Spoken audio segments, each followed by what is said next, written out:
First entry. Dear Diary, I'm alone. Everyone is gone. Why? I don't know why. I woke up in bed and everyone was just gone. There was a note on my chest simply saying thank you. I don't know what that means either. All of today I walked around looking for somebody, anybody, anything. It was as if every living creature on earth just vanished. Even grass and trees. It's all just gone. Then I went back to my house. I didn't know what to do. I cooked myself some food, or should I say, opened a can of refried beans. That was 10 years ago. I've done the same thing for 10 years. I am writing in this diary to try and preserve some sense of normalcy and sanity. I know I've lost it anyway. After all, I'm talking to a notebook as if it were a person. I travel along steadily looking for some kind of clue as to what has happened.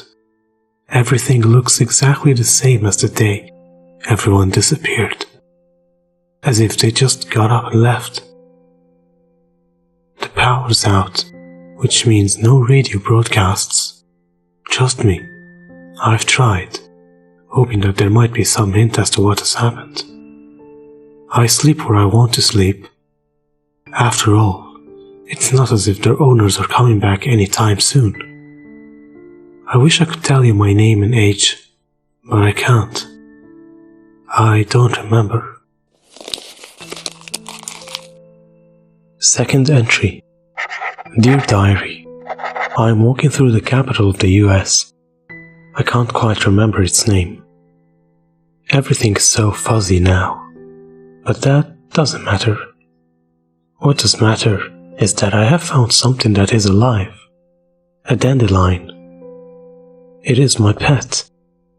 I have named him Dandy, and for once, I have a companion. I tried feeding it some canned tomatoes, but it didn't work. I don't know why. Doesn't it want to live? I guess the food does taste kind of bad now. Even I can't always keep it down, and it sometimes wreaks havoc on my insides. I put the dandelion in the can in case I got hungry later. Third entry. Dear Diary, today is sad. My only friend is dead. Dandy is dead. I buried him. I cried. I cried for so long I threw up, wasting the precious foodstuffs I had consumed earlier. I scraped what I could of the vomit in the can Dandy had been living in. I figured I might need it later.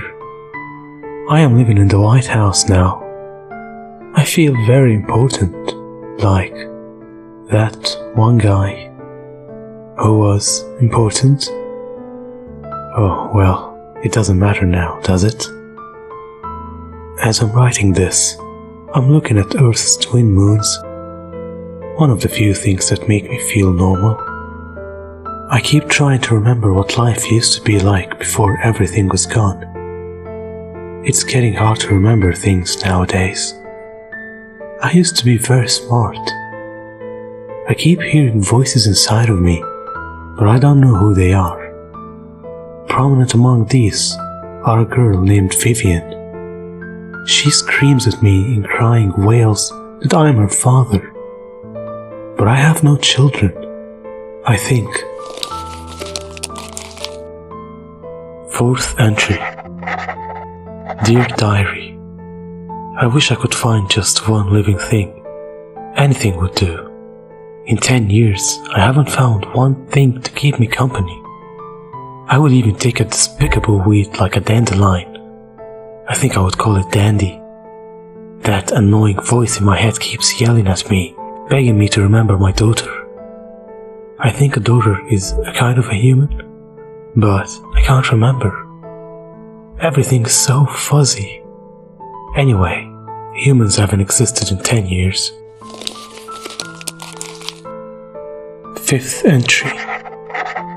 Dear Diary, I'm still in that one place I have been in for a while. There is plenty of stuff here. The food tastes terrible, much like turquoise used to when everything was here. I forgot to tell you, everything is gone. I don't know why, but I want to know why. The thing in my head has quieted down now. I am very pleased, but also sad.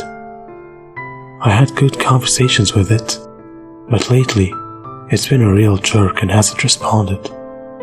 I think I'm going to have a nice walk now. Final entry. Dear Diary, today I'm exploring a big round place in this big white building. I found this small thing in the shape of a rectangle. It had one of those red fruits on it, but it was black and had a bite taken out of it. I tapped it and it turned on. There were letters on the bottom. They said, "Slide here to unlock." I slid my finger there. Then the screen changed. It was now a picture of something in a fancy suit with a sideways triangle right in the middle. I hit the triangle to see its face better, but then the screen moved. It started talking to me. I wrote down what it said. "This is President Otwood. I know who is listening to this. Your name is William Cordell. You're the last man on Earth. You're probably searching for answers. This should hopefully answer some questions for you. You are infected. You have a disease that gradually slows the functions of the brain. Once the brain is essentially dead, it will start to break down all the other cells in your body. You're the only infected left. We had managed to quarantine all of the infected, but they all died. Except for you. You have the virus, but it seems as if the brain deterioration stage is greatly slowed. Unfortunately, it has not stopped.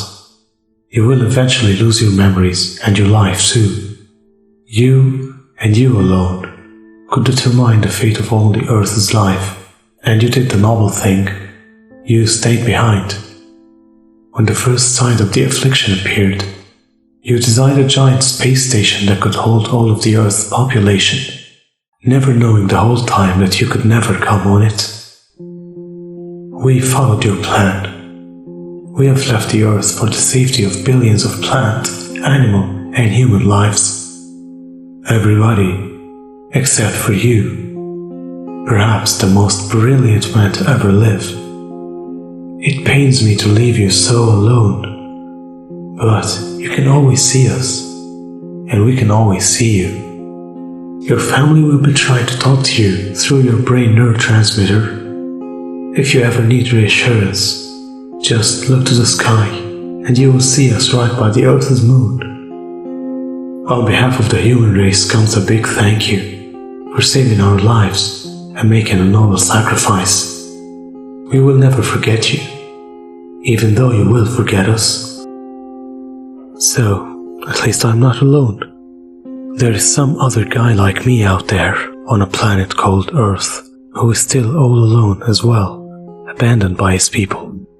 Humans, they were called, and left to live a life of exile. Too bad I haven't found out about everything that disappeared here. Sometimes, I feel as if I never will.